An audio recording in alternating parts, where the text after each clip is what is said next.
Hi friends, ಎಲ್ಲರಿಗೂ ನಮಸ್ತೆ. ಮುದ್ದು ಸೊಸೆ ಮುಂದಿನ ಸಂಚಿಕೆಯಲ್ಲಿ ಏನಾಗುತ್ತೆ ನೋಡೋಣ ಬನ್ನಿ. ನೋಡೋದಕ್ಕೂ ಮುಂಚೆ ಯಾರು ವಿನೋದ ವಿಎಂ ವ್ಲಾಗ್ಗೆ ಸಬ್ಸ್ಕ್ರೈಬ್ ಆಗಿಲ್ವೋ ಪ್ಲೀಸ್ ಸಬ್ಸ್ಕ್ರೈಬ್ ಆಗಿ, ಲೈಕ್ ಮಾಡಿ, ಶೇರ್ ಮಾಡಿ, ಕಮೆಂಟ್ ಮಾಡಿ, ಬೆಲ್ಲೈಕಾನ್ ಆಲ್ ಅಂತ ಒತ್ತಿ ಫ್ರೆಂಡ್ಸ್. ಇತ್ತ ರತ್ನ, ಅಯ್ಯೋ ಶಿವನೇ ಗ್ರಾಚಾರ ಬಂತಲ್ಲಪ್ಪ, ಮೊದಲು ಹೋಗೋಣ ನಡಿ ಅಂತ ಹೇಳ್ತಾಳೆ. ಅಲ್ಲ ರತ್ನಿ, ಇವಾಗ ನಾವು ಅಲ್ಲೋದ್ರೆ ಸಂದಾಕಿರೋಕಿಲ್ವೇನೋ ಅಂತ ಹೇಳ್ತಾರೆ ವಿದ್ಯಾವರಪ್ಪ. ಏನಯ್ಯ ಮಾತಾಡ್ತಾ ಇದೆಯಾ, ಇಂಥ ಕಷ್ಟ ಬಂದರೆ ಹೋಗ್ದಿರ ಇದ್ದರೆ ನಮ್ಮನ್ನು ಮನುಷ್ಯರು ಅಂತ ಕರೀತಾರ. ಕಷ್ಟದ ಟೈಮ್ನಲ್ಲಿ ಹೋಗದೆ ಇನ್ಯಾವಾಗ್ಲಯ್ಯ ಹೋಗೋದು ಅಂತಾಳೆ ರತ್ನ. ಅವಳು ಹೇಳೋದು ಸರಿ ಕಣ್ಲಾ, ಈಗ ಹೋಗದೆ ಇದ್ದರೆ ದೊಡ್ಡ ತಪ್ಪಾಗೋತ್ತದೆ. ಈಗ ನೀವು ಹೋಗಿ ಅವ್ರೇನೇ ಮಾತಾಡಿದ್ರು ಅದನ್ನು ದೊಡ್ಡದು ಮಾಡದೆ ಸುಮ್ಕೆ ನೋಡ್ಕೊ ಬನ್ನಿ ಅಂತ ವಿದ್ಯಾವ್ರ ಅಜ್ಜಿ ಹೇಳ್ತಾರೆ. ಸರಿ ಹೋಗೋಣ ಅಂತ ವಿದ್ಯಾವರಪ್ಪ ರೆಡಿ ಆಗ್ತಾರೆ. ಅಪ್ಪ ನಾನು ಬರ್ತೀನಿ ಅಂತಾಳೆ ವಿದ್ಯಾ. ನೀನು ಬೇಡ ಕಣವ್ವ ಈ ಪರಿಸ್ಥಿತಿಯಲ್ಲಿ ಅಂತಾರೆ ವಿದ್ಯಾವರಪ್ಪ. ವಿದ್ಯಾ, ಅವ್ರಿಗೀಗ ನಮ್ಮ ಮೇಲೆ ಕೆಂಡದಂತ ಕೋಪ ಇರ್ತದೆ, ಅದಕ್ಕೆಯ ನೀನೀಗ ಬರೋದು ಬೇಡ ಅಂತಾಳೆ ರತ್ನ. ಮಾವ ಹಿಂಗಾಗದೆ ಅಂತ ಗೊತ್ತಾದ್ಮೇಕೋ ಅವ್ರನ್ನ ನೋಡದೆ ಹೆಂಗವ್ವ ಇರಲಿ, ಅವ್ರು ನನ್ನ ಅಲ್ಲೇ ಕೊಂದಾಕಿದ್ರು ಚಿಂತೆ ಇಲ್ಲ, ನಾನು ಬರ್ತೀನವ್ವ ಅಂತಾಳೆ ವಿದ್ಯಾ. ಸರಿ ಕಣವ್ವ, ಅವ್ವ ನಾವು 3 ಜನನೂ ಹೋಗ್ಬಿಟ್ಟು ಬರ್ತೀರಿ, ಅರಟಿ ಕಡೆ ಹುಷಾರು ಅಂತ ಹೇಳಿ ಹೊರಡ್ತಾರೆ ವಿದ್ಯಾವರಪ್ಪ ಅವರಮ್ಮ ವಿದ್ಯಾ. ಇತ್ತ ಡಾಕ್ಟ್ರು ಆಪ್ರೇಷನ್ ಮುಗಿಸ್ಕೊ ಬರ್ತಿದ್ದಂಗೆ, ಡಾಕ್ಟ್ರೇ ಆಪ್ರೇಷನ್ ಆಯ್ತಾ, ಅಪ್ಪಯ್ಯ ಹೆಂಗಿದ್ದಾರೆ ಅಂತ ಕೇಳ್ತಾನೆ ಭದ್ರ. ಇವಾಗ ತಾನೇ ಆಪ್ರೇಷನ್ ಮುಗೀತು ಅಂತ ಹೇಳ್ತಾರೆ ಡಾಕ್ಟ್ರು. ಡಾಕ್ಟ್ರೇ, ಹಂಗಾದ್ರೆ ನಮ್ಮ ಅಣ್ಣನ್ನ ನೋಡ್ಬೋದೇ ಅಂತ ಕೇಳ್ತಾರೆ ಗೋವಿಂದೇಗೌಡರು. ಅವ್ರಿಗಿನ್ನೂ ಪ್ರಜ್ಞೆ ಬಂದಿಲ್ಲ, ಜೊತೆಯಲ್ಲಿ ಅಬ್ಸರ್ವೇಷನ್ ಇಟ್ಟಿರೋದ್ರಿಂದ ನಾಳೆ ಬೆಳಗ್ಗೆವರೆಗೂ ಅವ್ರನ್ನ ಯಾರೂ ನೋಡೋಕ್ಕಾಗಲ್ಲ ಅಂತ ಹೇಳಿ ಡಾಕ್ಟ್ರು 1 ನಿಮಿಷ ಬನ್ನಿ ಅಂತ ಗೋವಿಂದೇಗೌಡರು ಮತ್ತು ಭದ್ರೇಗೌಡ್ರನ್ನ ಕರ್ಕೊಂಡೋಗ್ತಾರೆ. ಡಾಕ್ಟ್ರೇ, ನಮ್ಮ ಅಣ್ಣನಿಗೆ ಏನು ತೊಂದರೆ ಇಲ್ಲ ಅಲ್ವೇ ಅಂತ ಗೋವಿಂದೇಗೌಡರು ಕೇಳ್ತಾರೆ. ಇಲ್ಲ, ಯಾಕಂದರೆ ಅವ್ರಿಗಿನ್ನೂ ಪ್ರಜ್ಞೆ ಬಂದಿಲ್ಲ ಅಂತ ಡಾಕ್ಟ್ರು ಹೇಳ್ತಾರೆ. ಯಾಕೆ ಡಾಕ್ಟ್ರೇ, ಏನಾಯಿತು ಅಂತ ಕೇಳ್ತಾರೆ ಗೋವಿಂದೇಗೌಡರು. ಆಪ್ರೇಷನ್ ಏನೋ ಸಕ್ಸಸ್ ಆಗಿದೆ, ಆದರೆ ಅವ್ರ ಹೆಲ್ತ್ ಇನ್ನೂ ಕ್ರಿಟಿಕಲ್ ಆಗಿದೆ, ಇನ್ನೂ 24 ಅವರ್ಸು ನಾವೇನು ಹೇಳೋಕ್ಕಾಗಲ್ಲ ಅಂತ ಡಾಕ್ಟ್ರು ಹೇಳ್ತಾರೆ. ಏನು ಹೇಳ್ತಾ ಇದ್ದೀರಾ ಡಾಕ್ಟ್ರೇ ಅಂತಾರೆ ಗೋವಿಂದೇಗೌಡರು. ನಾವು ನಮ್ಮ ಕೈಯಾಗೋ ಎಲ್ಲ ಪ್ರಯತ್ನನೂ ಮಾಡ್ತಾ ಇದ್ದೀವಿ, ಆದರೆ ಈ ಹಂತದಲ್ಲಿ ಗ್ಯಾರಂಟಿ ಕೊಡೋ ಪರಿಸ್ಥಿತಿ ಇಲ್ಲ. ಮುಂದೆ 24 ಅವರ್ಸಲ್ಲಿ ಸ್ಟೇಬಲ್ ಆದರೆ ಏನಾದರೂ ಮಾಡ್ಬೋದು, ಹಾಗಾಗಿ ನೀವು ಮಾನಸಿಕವಾಗಿ ಸಿದ್ಧವಾಗಿರೋದು ಒಳ್ಳೆಯದು ಅಂತ ಡಾಕ್ಟ್ರು ಹೇಳಿ ಅಲ್ಲಿಂದ ಹೊರಟೋಗ್ತಾರೆ. ಚಿಕ್ಕಪ್ಪ, ಏನು ಚಿಕ್ಕಪ್ಪ ಹಿಂಗೆ ಹೇಳ್ತಾವ್ರೆ ಅಂತ ಭದ್ರ ಹೇಳ್ತಾನೆ. ಇತ್ತ ಮೋಹನ, ಭದ್ರ ಅವ್ರು ಹೆಂಗವ್ರ ಅಂತೆ ಈಗ ಅಂತ ಕೇಳ್ತಾಳೆ. ಆಪ್ರೇಷನ್ ಎಲ್ಲ ಸಂದಾಗದೆ ಹೊತ್ತಿಗೆ ನೋಡ್ಬೋದು ಅಂತ ಹೇಳವ್ರೆ ಅಂತ ಭದ್ರ ಹೇಳ್ತಾನೆ. ನನ್ನ ಮಗ ನಗ್ನಗ್ತಾ ಸಂದಾಗ ಬಂದ್ಬಿಟ್ರೆ ಸಾಕೋದೆ ಅವ್ರೆ ಅಂತ ಇರ್ತಾಳೆ ಅಜ್ಜಮ್ಮ. ಇತ್ತ ವಿದ್ಯಾ, ರತ್ನ ಮತ್ತು ವಿದ್ಯಾವರಪ್ಪ ಎಲ್ಲ ಬಂದು ಹಾಸ್ಪಿಟ್ಲ್ಗಳಲ್ಲಿ ಕೇಳ್ತಿರ್ತಾರೆ. ಅಮ್ಮ, ಇಲ್ಲಿ ಮಂತ್ರಿ ಶಿವರಾಮೇಗೌಡರು ಎಲ್ಲಿದ್ದಾರಮ್ಮ ಅಂತ ಕೇಳ್ತಿರ್ತಾರೆ. ಇವ್ರನ್ನ ನೋಡಿ, ನೋಡಪ್ಪ ಭದ್ರ, ನಮ್ಮ ಅಣ್ಣನ್ನ ಇಂಥ ಪರಿಸ್ಥಿತಿಗೆ ತಂದವರು ಬರ್ತಾವ್ರೆ ಅಂತ ಹೇಳ್ತಾಳೆ ಸಾವಿತ್ರಿ. ಅವರೇ ಅಮ್ಮವ್ರೆ, ಬೀಗರು ಹೆಂಗವ್ರೆ, ಡಾಕ್ಟ್ರು ಏನಂದ್ರು, ಬೀಗರು ಮಾತಾಡ್ತಾವ್ರೆ, ನಾವು ಅವ್ರನ್ನ ನೋಡ್ಬೋದೇ ಅಂತ ಕೇಳ್ತಾರೆ ವಿದ್ಯಾವರಪ್ಪ. ಸದ್ದು ಅಂತಾನೆ ಭದ್ರ.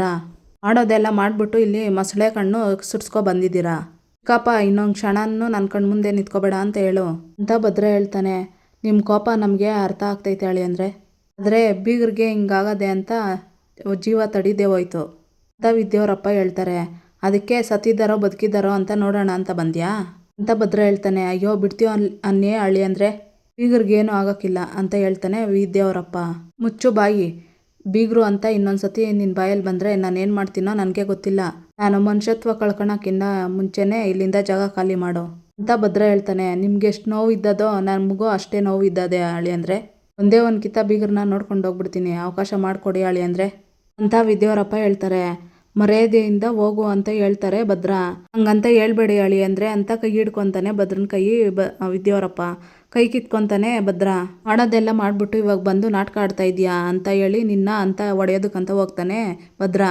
ವಿದ್ಯಾ ಅಮ್ಮ ಅಂತ ಕಿರ್ಚ್ಕೊತಾಳೆ. ನಾನು ತಾಳ್ಮೆ ಪರೀಕ್ಷೆ ಮಾಡಬೇಡ, ಮರ್ಯಾದೆಯಿಂದ ಅವ್ರನ್ನ ಕರ್ಕೊಂಡು ಹೊರಟೋಗೋ ಅಂತಾನೆ ಭದ್ರ. ಬೇಕಾದ್ರೆ 2 ಏಟು ಹೊಡೆದ್ಬಿಡಿ, ಆದರೆ ಒಂದೇ ಒಂದು ಕಿತ್ತ ಬೀಗರು ನೋಡೋಕ್ಕೆ ಅವಕಾಶ ಮಾಡಿಕೊಡಿ ಅಳಿ ಅಂದರೆ ಅಂತಾರೆ ವಿದ್ಯಾವರಪ್ಪ. ಹೋಗು ಅಂತ ಹೇಳ್ತಾ ಇದ್ದೀನಿ ತಾನೆ ಅಂತ ಕತ್ತನ ಪಟ್ಟೆ ಹಿಡಿದು ನೂಗ್ತಾರೆ ವಿದ್ಯಾವರಪ್ಪನ ಭದ್ರ. ಗೌಡ್ರೆ ಅಂತ ಕೋಪದಿಂದ ವಿದ್ಯಾ ಕಿರ್ಚಿ, ಮಾವ ಅಂತ ಬೇಡ, ಅವ್ರ ವಯಸ್ಸಿಗಾದ್ರೂ ಮರ್ಯಾದೆ ಕೊಡಿ ಅಂತಾಳೆ. ಮತ್ತೆ ನನ್ನನ್ನು ಕೊಲೆಗಾರನಾಗಿ ಮಾಡಬೇಡ ಅಂತ ಹೇಳು ಚಿಕ್ಕಪ್ಪ, ಸುಮ್ಮನೆ ಇಲ್ಲಿಂದ ಹೊರಟೋ ಕೇಳು ಚಿಕ್ಕಪ್ಪ ಅಂತಾನೆ ಭದ್ರ. ದೊಡ್ಡ ಗನಂದಾರಿ ಕೆಲಸ ಮಾಡಿ ನಮ್ಮ ಅಣ್ಣನ ಈ ಸ್ಥಿತಿಗೆ ತಂದು ತಿರ್ಗಾ ನಾಟಕ ಮಾಡಕ್ಕೆ ಬಂದಿದ್ದೀರಲ್ಲ, ನಿಮ್ಮ ಜನ್ಮಕ್ಕೆ ಇಷ್ಟು ಬೆಂಕಿ ಹಾಕ ಅಂತಾಳೆ ಸಾವಿತ್ರಿ. ಅಲ್ಲಿಗೆ ಪೊಲೀಸ್ ಬರ್ತಾರೆ. ಸರ್, ಏನೂ ಇಲ್ಲ, ಫ್ಯಾಮಿಲಿ ಮ್ಯಾಟರು, ನೀವು ಹೋಗಿ ಅಂತ, ಏನು ತೊಂದರೆ ಇಲ್ಲ, ನೀವು ಹೋಗಿ ಅಂತಾನೆ ಕೊಟ್ಲೆ.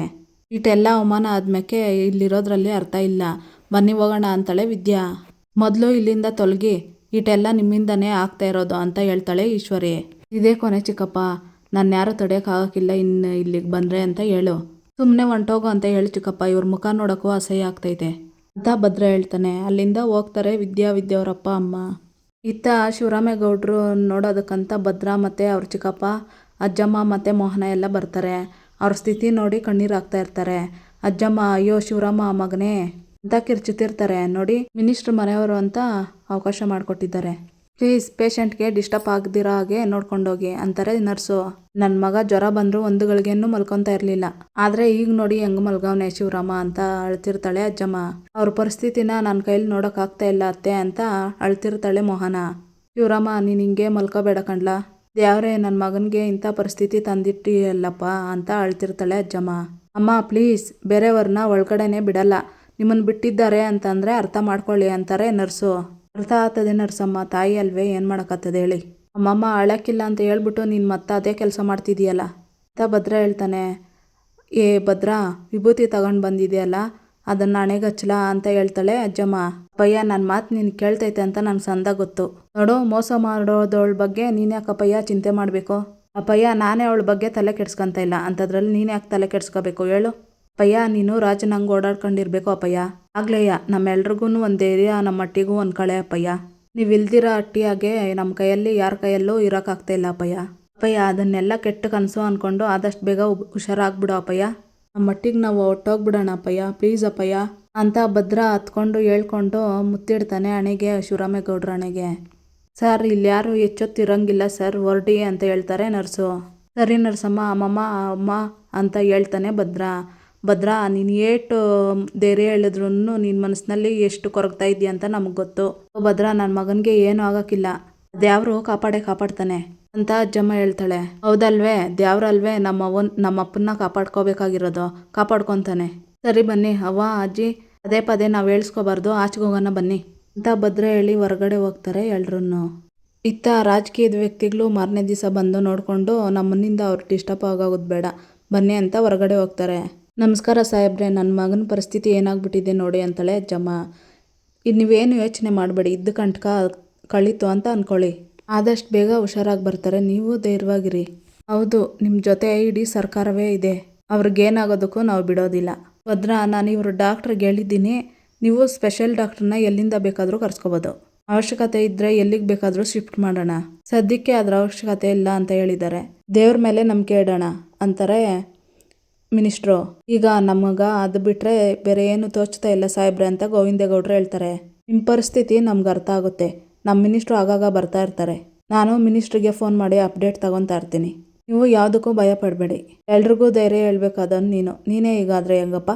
ಏನೂ ಆಗಲ್ಲ, ಸಮಾಧಾನವಾಗಿರು, ಏನಾದರೂ ಇದ್ದರೆ ನಮಗೆ ಕಾಲ್ ಮಾಡಿ, ಏನಾದರೂ ಇದ್ದರೆ ನಮ್ಗೆ ಹೇಳಿ, ನಾವು ಬರ್ತೀವಿ ಅಂತ ಹೇಳಿ ಅಲ್ಲಿಂದ ಹೊರಡ್ತಾರೆ ಮಿನಿಸ್ಟ್ರು. ಡಾಕ್ಟ್ರೇ, ಈಗ ಅಪ್ಪಯ್ಯ ಹೇಗಿದ್ದಾರೆ ಅಂತ ಭದ್ರ ಕೇಳ್ತಾನೆ. ಏನು ಭಯಪಡೋಂಥ ಅವಶ್ಯಕತೆ ಇಲ್ಲ, ಚೇತರಿಸ್ಕೊತಿದ್ದಾರೆ ಅಂತ ಹೇಳ್ತಾರೆ ಡಾಕ್ಟ್ರು. ಮೊದಲಿಗಿಂತ ಈಗ ತುಂಬ ಬೆಟರ್ ಆಗಿದ್ದಾರೆ, ನಾಳೆ ಅಷ್ಟೊತ್ತಿಗೆ ಪ್ರಜ್ಞೆ ಬಂದರೂ ಬರ್ಬೋದು ಅಂತ ಹೇಳ್ತಾರೆ ಡಾಕ್ಟ್ರು. ಭದ್ರ ಹೋಗಿ ಡಾಕ್ಟ್ರ್ ಕಾಲು ಹಿಡ್ಕೊಂಡು, ನಮ್ಮ ಅಪ್ಪಯ್ಯ ದ್ಯಾವ್ರು, ನಮ್ಮ ಅಪ್ಪಯ್ಯನ ಕಾಪಾಡ್ದವ್ರು ನೀವು, ನಿಮ್ಮ ಕಾಲು ಮುಟ್ಕೊಂಡ್ರೆ ತಪ್ಪೇನು ಹೇಳಿ ಅಂತ ಹೇಳ್ತಾನೆ. ಒಬ್ಬ ಡಾಕ್ಟ್ರಾಗಿ ನನ್ನ ಕರ್ತವ್ಯ ಅದನ್ನು ಮಾಡ್ತಾ ಇದ್ದೀನಿ ಅಷ್ಟೇ, ಇನ್ಯಾವ ತೊಂದರೆನೂ ಇಲ್ಲ, ನೀವು ಧೈರ್ಯವಾಗಿರಿ ಅಂತ ಡಾಕ್ಟ್ರ್ ಹೇಳಿ ಅಲ್ಲಿಂದ ಹೊರಡ್ತಾರೆ. ಅಣ್ತಮ್ಮ, ಮಾವ ಇನ್ನ ದ್ಯಾವ್ರು ಕಾಪಾಡ್ಬಿಟ್ಟ, ಮಾವ ಇನ್ಗೆ ಇನ್ಯಾವ ತೊಂದರೆನೂ ಆಗೋಕ್ಕಿಲ್ಲ ಅಣ್ತಮ್ಮ, ಇನ್ಯಾವ ತೊಂದರೆನೂ ಆಗೋಕ್ಕಿಲ್ಲ, ನೀ ಸಮಾಧಾನವಾಗಿರು ಅಂತ ತಬ್ಕೊಂಡು ಕೊಟ್ಲೆ ಅಳ್ತಿರ್ತಾನೆ. ಗೋವಿಂದೇಗೌಡ್ರನ್ನು ಭದ್ರ ಮೂವರನ್ನು ತಬ್ಕೊಂಡು ಅಳ್ತಿರ್ತಾರೆ. ಭದ್ರನ್ಗೆ ತಲೆ ಸುತ್ತದಂಗೆ ಆಗುತ್ತೆ. ಏನಾಯ್ತಲ್ಲ ಅಂತಾರೆ ಗೋವಿಂದೇಗೌಡರು. ಡಾಕ್ಟ್ರನ್ನ ಕರೀಲಾ ಅಂತಾರೆ ಗೋವಿಂದೇಗೌಡರು. ಬೇಡ ಚಿಕ್ಕಪ್ಪ, ಸರಿಯಾಗಿ ನಿದ್ದೆ ಆಗ್ಲಿಲ್ವಲ್ಲ, ಅದಕ್ಕೆ ಹೊಸಿ ತಲೆ ತಿರುಗ್ತೈತೆ ಅಂತ ಭದ್ರ ಹೇಳ್ತಾನೆ. ಒಂದು ಕೆಲಸ ಮಾಡು, ಕ್ವಾಟ್ಲೆಂಗೆ ಕರ್ಕೊಂಡು ಮನೆಗೆ ಹೋಗ್ಬಿಡು ಅಂತಾಳೆ ಅಜ್ಜಮ್ಮ.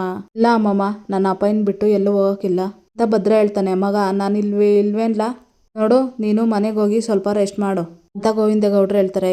ಇಲ್ಲ ಚಿಕ್ಕಪ್ಪ, ನಾನು ಹೋಗೋಕ್ಕಿಲ್ಲ ಅಂದರೆ ಹೋಗೋಕ್ಕಿಲ್ಲ ಅಷ್ಟೇಯ ಅಂತಾನೆ ಭದ್ರ.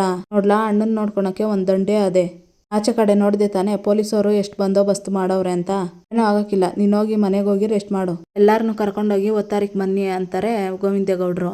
ನೋಡ್ರಪ್ಪ, ನೀವು ಯಾರು ಬೇಕಾದರೂ ಹೋಗಿ, ಆದರೆ ನಾನು ಮಾತ್ರ ನನ್ನ ಮಗನ ಬಿಟ್ಟು ಬರೋಕ್ಕಿಲ್ಲ, ಅವನು ಒಂದು ಗೀತ ಕಣ್ಣು ಬಿಟ್ಟು ಅವ್ವ ಅಂತ ಕರೆಯೋ ಗಂಟ ನಾನೆಲ್ಲೂ ಬರೋಕ್ಕಿಲ್ಲ ಅಂತ ಅಜ್ಜಮ್ಮ ಹೇಳ್ತಾಳೆ. ಅದು ಹಂಗಲ್ಲ ಕಣವ್ವ ಅಂತಾನೆ ಗೋವಿಂದೇಗೌಡ. ಗೋವಿಂದು, ನನಗೂ ಅವ್ರನ್ನ ಇಂಥ ಪರಿಸ್ಥಿತಿಯಲ್ಲಿ ಬಿಟ್ಟು ಮನೆಗೆ ಹೋಗಕ್ಕೆ ಮನಸ್ಸಿಲ್ಲ, ಮತ್ತೆ ನಾನು ಇರ್ತೀವಿ, ನೀನು ಭದ್ರನ್ನ ಕರ್ಕೊಂಡು ಮನೆಗೆ ಹೋಗಿ, ಇಲ್ಲೇನಾದರೂ ಬೇಕಾದರೆ ನಾನು ಫೋನ್ ಮಾಡ್ತೀನಿ ಅಂತ ಮೋಹನ ಹೇಳ್ತಾಳೆ. ಸರಿ, ಹಂಗೆ ಮಾಡ್ತೀವಿ, ನೀವು ಆಗಾಗ ಫೋನ್ ಮಾಡ್ತಾಯಿರಿ. ಭದ್ರ, ನಡಿಯಪ್ಪ ಹೋಗೋಣ ಅಂತ ಗೋವಿಂದೇಗೌಡರು ಹೇಳ್ತಾರೆ.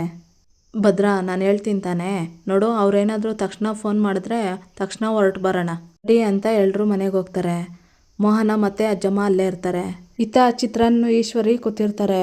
ಅಲ್ಲಿಗೆ ವಿನಂತಿ ಬರ್ತಾಳೆ. ಅತ್ತೆ ಚಿತ್ರಕ್ಕ ಸ್ವೀಟ್ ತಗೊಳ್ಳಿ ಅಂತ ಬರ್ತಾಳೆ. ನಿನ್ನ ಯಾರೇ ಮನೆಗೆ ಬರೋಕ್ಕೆ ಪರ್ಮಿಷನ್ ಕೊಟ್ಟವರು ಅಂತ ಕೇಳ್ತಾಳೆ ಚಿತ್ರ. ವಿಚಾರ ಎಲ್ಲ ಆಮೇಲೆ ಮಾತಾಡೋಣ ಚಿತ್ರಕ್ಕ, ಫಸ್ಟು ಸ್ವೀಟ್ ತಗೊಳ್ಳಿ.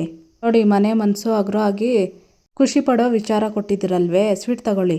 ದಯವಿಟ್ಟು ಇಲ್ಲ ಅನ್ಬೇಡಿ, ತಗೊಳ್ಳಿ ಅತ್ತೆ ಅಂತಾಳೆ ವಿನಂತಿ. ಸ್ವೀಟ್ ತಗೊಳ್ಳೋದಕ್ಕಂತ ಹೋಗ್ತಾಳೆ ಈಶ್ವರಿ. ವಿನಂತಿ ಕೈ ಹಿಡ್ದು ಏನೇ ನೀನು ಹೋಗಿ ಹೋಗಿ ಇವರಿಬ್ರಿಗೆ ಸ್ವೀಟ್ ಕೊಡ್ತಾ ಇದ್ದೀಯಾ ಅಂತಾಳೆ ಸಾವಿತ್ರಿ. ಇದ್ಯಾಕವ್ವ, ಅತ್ತೆಗೇನಾದರೂ ಶುಗರೇ ಅಂತ ವಿನಂತಿ ಕೇಳ್ತಾಳೆ.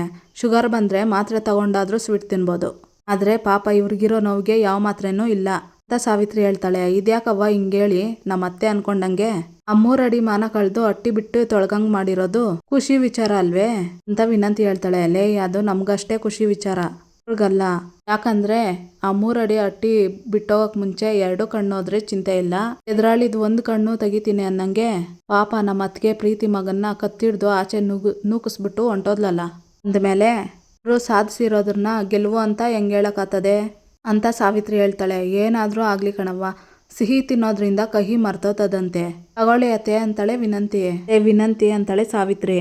ಅವ್ವ ನೀ ಸುಮ್ಕಿರು ಅತ್ತೆ, ನೀನ್ ಮಾತ್ರ ಸೂಪರ್ ಕಣತ್ತೆ, ಅನ್ಕೊಂಡ್ ಕೆಲಸ ಮಾಡಗಂಟ ನಿದ್ದೆನೇ ಮಾಡಕ್ಕಿಲ್ಲ ಅಂತ ವಿನಂತಿ ಹೇಳ್ತಾಳೆ. ಆದ್ರೆ ಏನೇ ಪ್ರಯೋಜನ, ಓಟಿ ಲಾಟ್ರಿ ಹೊಡೆದವನು ಟಿಕೆಟ್ನ ಅರ್ಧ ಕೊಂಡು ಕೂತ್ನಂತೆ, ಹಂಗಾಯ್ತು ನಿಮ್ಮ ಅತ್ತೆ ಪಾಡು. ಶತ್ರು ಮನೆ ಬಿಟ್ಟು ಹೋದ್ಲು ಅಂತ ಸಂತೋಷ ಪಡ್ಬೇಕೋ ಇಲ್ಲ ಮಗ ಮಾಡ್ಕೊಂಡಿರೋ ಮುಟ್ಟಾಳ್ ಕೆಲ್ಸಕ್ಕೆ ಸಂಕಟ ಪಡ್ಬೇಕೋ ಅಂತ ಒಂದು ಗೊತ್ತಾಗ್ತಾ ಇಲ್ಲ ಅಂತ ಕಾಲು ಎಳಿತಿರ್ತಾಳೆ ಸಾವಿತ್ರಿ. ಅಲ್ವಾ ಅತ್ಗೆ ಅಂತಾಳೆ ಸಾವಿತ್ರಿ. ಎದ್ನಿತ್ತು ಈಶ್ವರಿ ಸ್ವೀಟ್ನೆಲ್ಲ ಚೆಲ್ಬಿಡ್ತಾಳೆ ಕೋಪದಿಂದ. ಇಲ್ಲಿಗೆ ಈ ಸಂಚಿಕೆ ಮುಕ್ತಾಯ ಆಗುತ್ತೆ. ಯಾರು ಇನ್ನೂ ವಿನೋದ ವೈಎಂ ಬ್ಲಾಗ್ಗೆ ಸಬ್ಸ್ಕ್ರೈಬ್ ಆಗಿಲ್ವೋ ಪ್ಲೀಸ್ ಸಬ್ಸ್ಕ್ರೈಬ್ ಆಗಿ, ಲೈಕ್ ಮಾಡಿ, ಶೇರ್ ಮಾಡಿ, ಕಮೆಂಟ್ ಮಾಡಿ, ಬೆಲ್ಲೈಕಾನ್ ಆಲ್ ಅಂತ ಒತ್ತಿ ಫ್ರೆಂಡ್ಸ್. ಈ ವಿಡಿಯೋ ನೋಡಿದ್ದಕ್ಕಾಗಿ ಎಲ್ಲರಿಗೂ ಧನ್ಯವಾದಗಳು.